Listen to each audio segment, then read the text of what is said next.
Dito ako ngayon sa Bigutan na nakikitry ako sa pamangkin ko. May asawa ka na, ma'am? Single mom Oo, ako, may anak ako isa. Kagaya ko pala, ma'am. May anak din na isa. Ilang taon na yung anak mo, ma'am? Parang kambal, no? 14 years old po, babae. 14 yung sa akin. Iniwan ko doon sa Batangas sa ate ko. Ilang taon ka na? 33 po, 33. Ikaw? 38. 38 pa. 30? 38. 38. Bata pa. Pwede pa siguro. Taga saan ka? Dito sa Isulan, Sultan Kudarat. Sultan Kudarat ang layo. Oo. Malapit lang yan. Lapit lang ba? Ano yung pinagkakaabalahan mo ngayon, ma'am? Sa ngayon, dito ako sa Manila kasi dadating ko lang galing Saudi. Nag-a-apply ako ngayon papuntang Hong Kong. Babalik ka pa ng abroad? Opo. Kailangan eh. Pero Breadwinner eh. kung asawahin, kung asawahin mo, sir, hindi na siya babalik. Huwag ka na sana bumalik, ma'am? Kung asawahin mo, sir. Oo. Sakit na lang pupunta. Ang layo mo naman. Malayo yung Hong Mas Kong. malayo yung malapit lang dito. Malayo ng Hong Kong. Walang malayo sa ano no. Kung talagang gugustuhin ano. Oo. Walang malayo yan. Kung seryoso lang naman. So ano ba yung hanap mo dito? Yung makasama sa panghabang buhay. Same pala tayo. Oo. Bakit naghahanap ka rin ba? Asawang hanap ko, hindi jowa. Ganun ba? Yun din eh. Bago ka bago ka pupunta ng Hong Kong, nakita muna tayo? Inshallah. In God's will. In God's will. Oo. Madali lang naman yung pag-usapan kung gugustuhin talaga magkita din. Kasi lang malayo talaga, Sultan Kudarat, sa Manila ako eh. Malapit lang yan. Kung sasakay ka ng eroplano, di ka paabutin kalahating isang araw, dito ka na. Ano pa lang pinakakabalahan mo? Mayroon akong konting mga negosyo. Ano yun? Power tools, Mga power tools, sir, ganun. Yun po yung nakausap nyo po last month, sir. Di ba parang malapit lang ho yun sa'yo? Oo, sir, pero hindi sir. Kasi nawala rin siya, sir. Nawala din after ninyo mag-usap dito? Oo. Ibig sabihin, sumali ka na dito dati? Last month. Oo, ma'am, pero wala rin siyang signal sa cellphone kasi. Ako first time ko lang dito eh. First time Kagabi lang ako nag-message kay sir, kay DJ. Ako nga, nag-request ako kay sir, ma'am, hanapan ako. Baka dito pa makahanap talaga. Maganda usapan ninyo nung nakausap nyo po last month eh. Kala ko nga ho tuloy-tuloy usapan ninyo. Bakit walang signal? Walang signal sa SIM card? Nasa bundok ata siya, sir. Tapos mahina yung communication namin doon. Minsan lang siya naga-online kasi sa internet nila siguro mahina rin. Tapos yung cellphone nila, sa contact number sa cellphone, wala rin contact niya, sir, sa cellphone, sir. Hindi siya matawagan. Kung nakakonect lang daw po yun pala sa sa piso wifi. Nagpipiso wifi siya. Si ma'am, kahit malayo siguro, pag matawagan siguro, makukontak naman. May kontak mo naman ako pag makuha mo yung number ko. Sa cellphone ba? Yung, ano ba yung tawag doon? Yung message. Yung kahit walang internet, yung sa number lang. Kung sakali ma'am, bigay mo yung number mo ma'am sa akin. Inshallah, in God's will. Ha? Napag-uusapan naman yan eh. Napag-uusapan naman yan. Mamaya.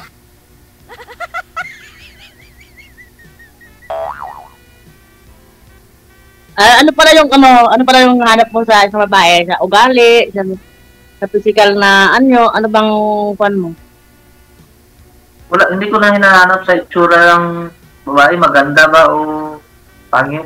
Yung hinahanap ko lang, yung may mabait na kwan. Mabait man ba? Gano'n. Yung may magandang puso. Magaling magluto. Pwede naman ako sa magaling magluto ako eh. Pwede naman ma'am. Pwede na magluto. Importante, mabait ma'am. Walang problema. Ano po ma'am, ilan po anak ninyo at bakit po naghiwalay kayo ng asawa mo? Actually po, byuda ako eh. Kasi namatay yung asawa ko ng 2021. So, halos 4 na taon na rin akong byuda. Kaya nagiging single mom ako. Ba't maaga naman na yata siyang namatay? Hindi po, may edad na rin kasi yung may asawa ko. Na-COVID yun. Na-cremate. Okay. Hindi ba yun sa pagluluto mo, ma'am? Hindi ba yun sa pagluluto mo? Hindi naman nilason. Nasa abroad siya eh. Baka nilason mo, mama. Nakauwi na ako. August 9 na ako umuwi. Dito na ako bago lang. Wala pang isang buwan. Pero, nung namatay po pala asawa niyo, nasa Saudi pa po kayo nung time na yon? Opo. Bago ako mag-Saudi, napatay na siya. Namatay na. Nagpupuno ko sa Saudi. Oo. Pero magkasama po pala kayo, no? Siya lang talaga yung na-COVID. Kayo, hindi? Hindi kami magkasama. Nasa Manila sa that time. Sa Manila siya namatay.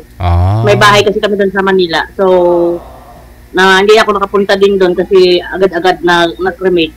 Pinuntahan ko na lang siya after ng antigen ba yun? Tapos, bago ako mag-flight, pinuntahan ko na lang yung puntod niya. Kalungkot, no? Si Sir naman, tanongin niyo po, ma'am. Tanongin niyo, ba't ako single ito ngayon at dito sa programa natin? Magtanong ka sa akin. Ikaw po magtanong, ma'am, kay Sir, para makilala niyo, ma'am. Okay. So, tawag dito. Ako kasi, hinarap ko talaga, seryoso. Seryosong relasyon kasi ayoko na rin ng lokohan kasi tumatanda na rin ako. Nagsubok ako dito kay DJ Gel ako, baka ako mahanapan niya ako ng forever. Marami kasi nag-chat sa akin, parang pling-pling yung mga, ayoko naman ng ganun. Kasi nung anak yan, Sir? Sa likod mo, Sir? Anak mo yan? Yan na yung anak ko, Sir. Isa, Sir. Gumapang? Natutulog na kasi, Sir. May klase sa bukas. Oo, Lunes, bukas, no? Tanungin niyo si Sir. Ano mayroon yung sa nanay ng anak mo? Sumakabilang bahay, ma'am? Ang bilang bahay pala. Oo. May uso kasi ngayon. Sain mo. Ilang taon na po yung anak niyo, Sir? 8 years old pa lang, Sir. Ilan po sila? Isa lang, Sir. Nag-aaral grade 3. Akin, 14 years old, babae. 14 lang. Mas maganda lang kung... Batang ina ako eh. May makatatak. Dalaga na ngayong anak ko. Isa lang yun. Isa lang man din ito. Pareho kayo. Kung sakali, ma'am, gustuhan mo kayo ito, ma'am. Bakit naman hindi? Bakit naman hindi? Kung seryoso naman eh. Seryoso naman.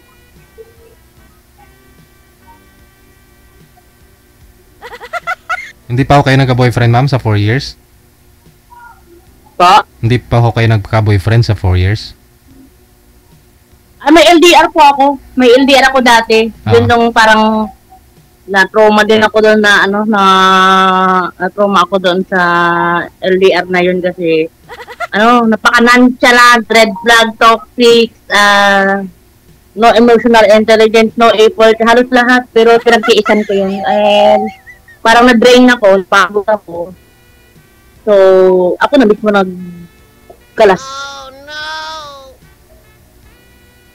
Mahirap din kasi pagrelasyon yung ganun po, yung DJ, yung halos lahat ng effort, ginawa mo na kahit LDR kami, nasa Saudi pa lang ako that time. Paano niyo po nagawa yung lahat ng effort, ma'am, sa kanya? Kahit malayo ka? Anong ginawa mo sa kanya, ma'am?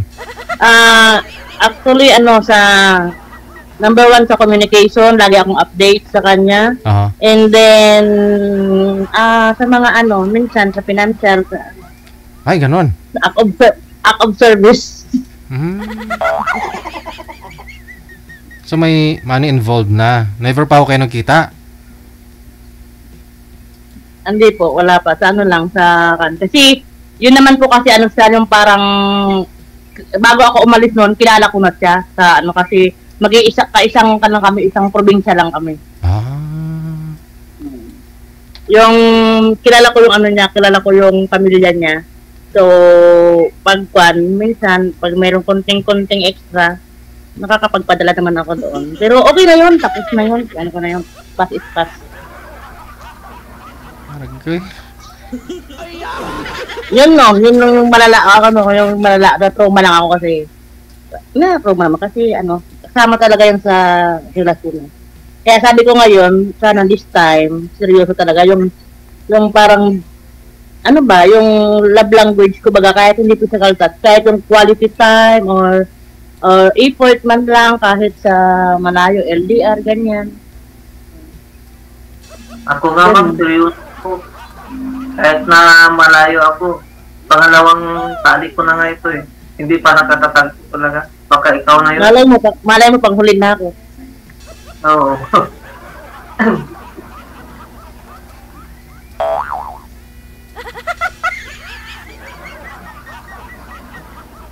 Parang taba-taba mo, mama, no? Hindi, tumaba ako dito. Na-miss ko yung rice ng Pilipinas eh. kain ng rice. Saan mong inasal? Ganun ba? Bayat naman ako dati. Bigla lang ako tumaba. Kasi nga namukan ko yung, carbohydrates ba? Yung kanin. Ganun. Hindi naman ako masyadong... Bakit? Ayaw mo na mataba? Mas maganda nga yun kay, hindi na magpayat. Okay lang yan. Bakit? Ikaw mataba ka rin naman Ha? Mataba ka rin naman Oo. Nakakakain man rin. Kahit pa paano. Sabi ba? Sabi. Saan ka ba? Sabi is the new safety ngayon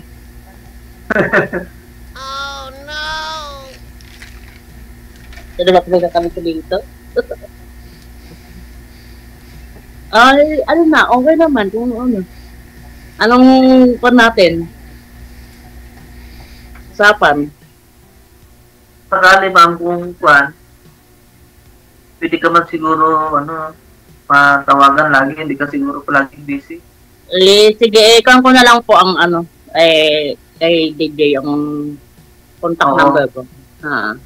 At makapag-usap tayo ng mas malalim, kilalanin natin yung isa't isa ng mas maayos kahit na malayo din ako. Yan ang maglalapit sa atin yung komunikasyon na yan. Sa malay mo, balang araw, magkita talaga tayo na seryoso ka? Ha? Seryoso ka? Seryoso talaga. Tingnan mo, hindi na nga ako makapag-usap sa sobrang seryoso. Buti kang ganon. Serious relationship kasi hanap ko dito. Alam mo man, itong edad sa atin, na tayong... Pero hindi ka pa kasal? Hindi pa. Meron na tayong anak. Dapat magseryosohan na, hindi na yung palaging number 1 naman ulit, ganon. So, kaya mo pala akong pakasalan? Simple. Bakit naman hindi, ma'am, kung magkaintindihan lang naman tayo. Wait lang, ano pa lang religion mo? Katoliko. Good, same. Ilocano ako, ma'am. yung mama ko, Bisaya, yung papa ko, Ilocano, tapos Mestizo, Chinese. Ilocano, tapos napunta kayo ng Mindanao. Ang galing mo. Oo, yung may lahi kaming Chinese, yung papa ko. Kaya pala yung mukha mo, halong Ilocano. Oo, Parang taga Baguio or parang sa Ifugao, yung mga matso na yung yung kapangpangan. Oo. Bakit ayaw mo ba yung Ilocano, ma? Ay, hindi. Una ko sinabi yan. Sabi ko nga, okay naman. Wala ako sinabi. Hindi ako judgmental about sa mga mukha. Naku, hindi tayo perfect. Ikaw, ma'am, ano talaga yung yung language mo? Tagalog ka. Tagalog ka talaga? Hindi ka rin Tagalog lang nga pa ako. Southern Tagalog ako. Pero masalita kami tatlo doon sa aming sa probinsya namin. Kaya, yung salita ko, may halong Ilonggo, Ilocano, Cebuano, Romblomano, saka Tagalog. Pero yung salita ko talaga, Romblomano, saka Tagalog. Ako marunong din ako mag-Ilonggo. Bisaya. Pero sa Tagalog, hindi masyado. Pero marunong man. Hindi ako marunong mag-Ilocano. Hindi. Ikaw marunong? Kaya. Nakailang ano ka pala? Wait lang, nakailang jowa ka na? Ay, Marami. Ito na. Ito, para ito na partner ko, may bata kami. Siguro, ano pala, 4 pa lang. Kasi, di naman ako masyadong chicks boy. Okay lang yan. Hindi talaga. Kaya talaga pag loyal. Ilang jowa ka na rin? Una yung asawa ko. Tapos, bali, may LDR ako dati, bali 2. Bali 3 sila lahat. 3, tapos sa akin 4 na.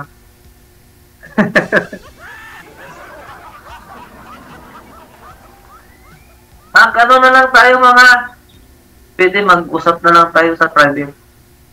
Mas maganda kasi doon na. Okay lang sa'yo? Kay Sir BG. Okay na? Oo. Bigay mo yung number mo sa akin naman. May kukunin ko. Kanino ko send? Kay DJ? Kay Sir DJ? Okay. Okay po. Sa kanya mo isend, ma'am. Siya ho nanghingi, hindi naman Ay! ako Wait lang!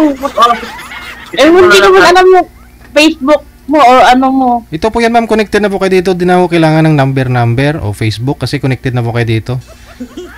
Okay. Tanong pa ho kayo kay sir kasi ho, ikaw yung babae. Dapat marami ho kayong itatanong sa kanya para makilala mo ng lubos. Oo. Mamangkot pa. Ano pala ang height mo? 5'4" lang. Ay, 5'2". Ako 5'2". Lumiit na ako ngayon kasi tumaba daw. Ganun ba yun? Pag tumaba ka, lumiliit ka? Dati akong 5'4" eh. Bakit at 5'2" ako? Ganun pa ba yun? So, mas mababa ka lang kunti sa akin. Aha.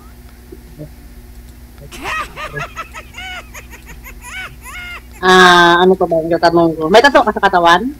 Marami. Scorpion. Ako wala akong tato. Ayaw mo bang tato? Yung sabi ba ako? Tinanong ko lang kung may tato ka. Hindi ako sabi ayaw mo. Astig nga yan eh. Gusto ko rin sila mo patato, kaso lang ayoko. Ano daw yun? Saka, wait lang. Ano ba yung ano mo? Tawag ito? Karakter mo. Ang gusto ko kasi sa laki ganito. Parang, yun nga, yung parang malambing, tapos responsableng lalaki, madiskarte, tapos yung hindi nangiiwan sa ere, sa hirap at ginhawa, ganun, parang ganun ba? Saka yung may takot sa Diyos talaga, yung ano yung put God center of our life and our relationship. Sana all. Yun, maganda ma'am. Yun din yung hinahanap ko ma'am. yung seryosong babae.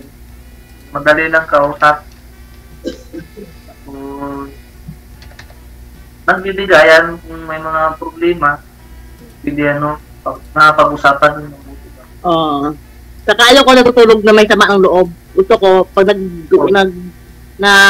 kunwari, nag-aaway o nagkakatampuhan, gusto ko pag-usapan agad, ayaw kong pagpabukas. Kasi, mas lalong naiinis ako eh. Yung parang, kasi dati nagkaroon ako ng asawa, ng karelasyon. Hindi ko talaga nasubukan na mag-away kami na ipagpabukas pa namin yung problema namin. Pinag-uusapan talaga namin on the spot. Kasi, parang, hindi ako sanay na natutulog na magkatalikuran, tapos hindi nag-uusap, magkatampuhan, hindi na nagbigay ng kape sa almusal, ganyan, di ba? Ilang years po yung gap ninyo ng asawa niyo po dati, ma'am? Yung namatay? Ay, malaki po, malaki. 30 years po. 30 years yung gap. Bali na sa... Matanda na. Sa dudo din sa that time. Okay. Yan din yung hinahanap ko, mami, yung bawa nag-aaway. Di na abutan ng bukas kasi masakit lang sa ulo. Yung dati kasi nakaka-drain, nakaka-overthink ka, nag-overthink kasi pag ganun. Kaya dapat talaga pag may partner kayo, dapat solusyonan nyo agad yung problema nyo, lalo na kung may konting doubt sa isip kung bakit, ano ba yung problema, ano bang mali sa akin, ganun. Kaya dapat mag-usapan. Pag-usapan ka agad na para matapos naman, ano? Kasi basta, hindi ako sanay ng ganun. Yung parang pagka umaga hindi kayo napapansinan, hindi kayo nag-good morning, hindi kayo nag-I love you-han, ganun. Kaya parang hindi naman sa kino-compare.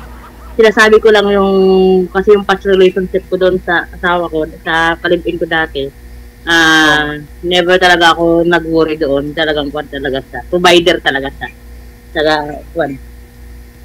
Yun lang, namatay. Tapos hindi kayo ma'am, yung nag-iwalay na nag-away. Sa akin, ma'am, hindi ko nga inaway yun. Pero kayo, yun yung pinakamasakit. So, ikaw ngayon ang buong buhay dyan sa sa anak mo? Oo, at saka kinuha ko talaga siya. Kinuha mo talaga siya. Mabuti naman at ganun at sinuha. Ako din nga yung anak ko, saka ako na lang kasi yung tatay ko saka yung anak ko na lang yung kasama ko sa buhay.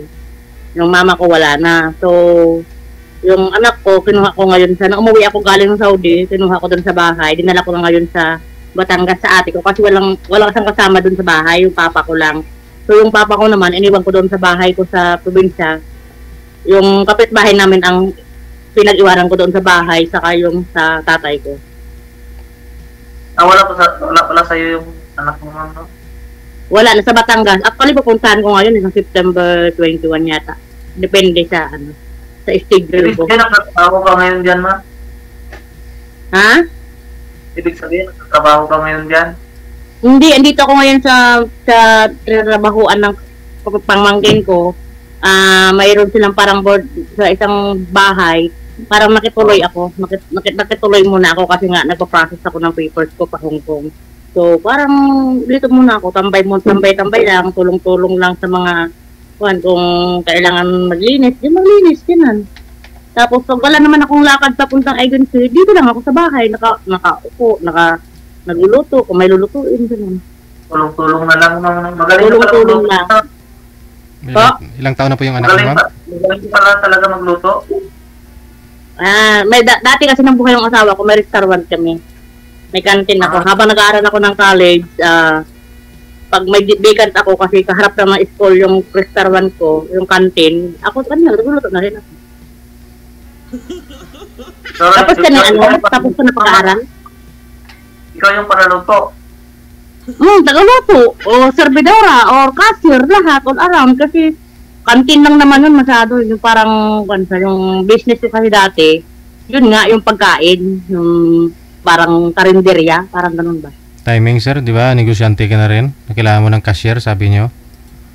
Nung nakaraan. Oo. Timing. Oo. Di na talaga abroad to si ma'am kasi andyan na, nagtagpo na kayong dalawa. Saka mahilig ako sa baboy, piggery. Yan, may baboyan din ako dati. Bininta ko lang lahat yung baboy ko nang umalis ako. Kasi yun ang ginamit ko pang gastos dito sa Manila at that time. Ako mahilig ako sa negosyo, ma'am. Kahit maliit lang. Mahilig ako sa magnegosyo kahit maliit lang. Ako din, business-minded ako. Kaso lang sa ngayon, kailangan ko muna mag-ipon talaga kasi may anak ako eh. Kailang man yan, ma'am. Isa man lang yan. Yun nga iba, marami. May dadagdag pa natin yung isa ko, dalawa. gusto ko rin kasi ako makapag-ipon ng para sa savings kasi gusto ko mag-for good na. Last na yung Hong Kong, malaki naman yung bahay ko, may tindahan naman ako, yun lang, walang puhulan pa. Kaya that time, yun ang gusto ko makaalis ako ulit, saka makapagsimula ulit kami ng anak ko. Diba? Kung papalarin, papalarin na magkaroon ulit ng partner sa buhay, gusto ko rin talaga yung madiskarte, saka yung business-minded din, saka yung gano'n, yung katulad mo. Pag-usapan natin yan, ma'am. Madali lang naman yan.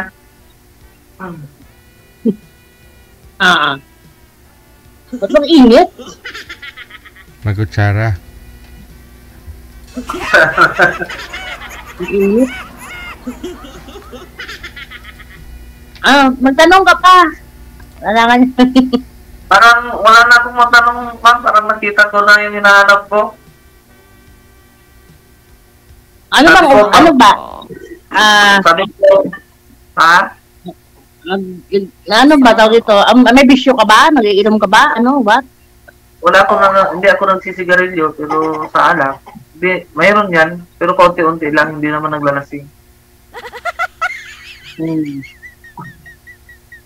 Inom konti, tapos matulog, wala na. Hindi yung palainom talaga.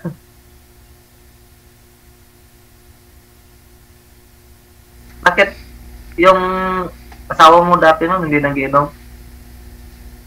Wala, nag-inom yun. Hindi. Galing pala yun. Kasama yung trabaho niya mag-PR sa mga ka-business niya, gano'n. Kaya, engineer yun eh.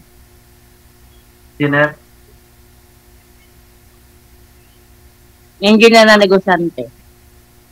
Nahawa na rin ako sa kanya pagiging negosyante niya. Tuloy natin yung pagiging negosyante mo dati, no? Tuloy natin. Pag-usapan natin, no? Dabo yan, saka may malaki yung grocery ko dati, yung tindahan, yung sari-sari store. Kimi grocery store na rin kasi yun. In-stop ko lang kasi namatay yung asawa ko. Siyempre, na-depress ako, nag-imot-imot, nag-move on ako hanggang sa napabayaan ko na yung tindahan. So, inalisan ko. Inalisan ko muna yung bahay kasi siyempre andun lahat yung memories namin, di ba? Sa ilang years namin, sa 10 years namin magkasama sa buhay. So, parang mabigat sa akin yung biglaang pagkamatay niya. Kaya that time, nag-Saudi na lang ako para makabubon. Kaya, nasa 3 years and 4 months naman ako sa Saudi. So, okay na yun. So sa akin naman, yung umalis yung kinakasama ko, parang na-down rin yung negosyo ko. Laking nawala kalahati. Hindi na makapag-concentrate. Punta ng, uwi ng Cotabato, balik naman. Wala kang magandang isip ba? Ganun pala talaga. Ganyan talaga, about naman sa, sa relasyon talaga, medyo, wait lang, nagbubugbog ka ba? Ay, yan yung hindi ko magawa, magkurot nga ma'am, hindi magawa, bugbog pa. Nasabi ko lang, siyempre, mahirap na, mag-battle vibe pa ako, di. Bawal yan. Ano ka dyan? Anong tawag yan ha? At least sinasabi ko lang sa'yo. Kasi baka mamaya, di ba? Malaking kasalanan yan, ma'am. Kung gawain ng isang lalaki, isang babae. Ng tunay na lalaki, hindi yan gawain ng tunay na lalaki. Kasi ba, may mga scenes din kasi na yung mga kaibigan ko dati na parang nabugbog sila ng asawa nila, ganun. Kaya parang nagtumatak sa akin utak na baka ganun. So sabi ko, nasabi ko lang na kung ano naman. Hindi ko pa man nasubukan away talaga. Kahit sa lalaki, ayaw ko ng away-away kasi. Ayaw ko Mas maganda talaga yung, kaya nga diba, verbal lang na usapan. Dapat pag may mga away talaga, dapat talaga pag-usapan. Kaya parang diba, di mawala yung love, saka yung pagpapahalaga sa relasyon ninyo. Saka yung sa, ano nyo, sa nararamdaman. Kasi yan, ang poor communication kasi, saka yung no effort, dyan din kasi minsan nagda-doubt yung partner kung okay ka pa ba, okay pa ba yung relasyon nyo, healthy pa ba, bakit cold na, bakit ganun. Yan talaga. Yan naman yung iniiwasan ko talaga, ma'am, yung gulo, yung away. Kasi mahirap kasi yung may kaaway ka. Sige. Maraming salamat sa inyo, ha. Tuloy-tuloy lang ang usapan ninyo. I-cut ko lang po kayo sa live. Tuloy-tuloy lang po yan. Thank you. WTV Radio, powered by Cal FM 90.7.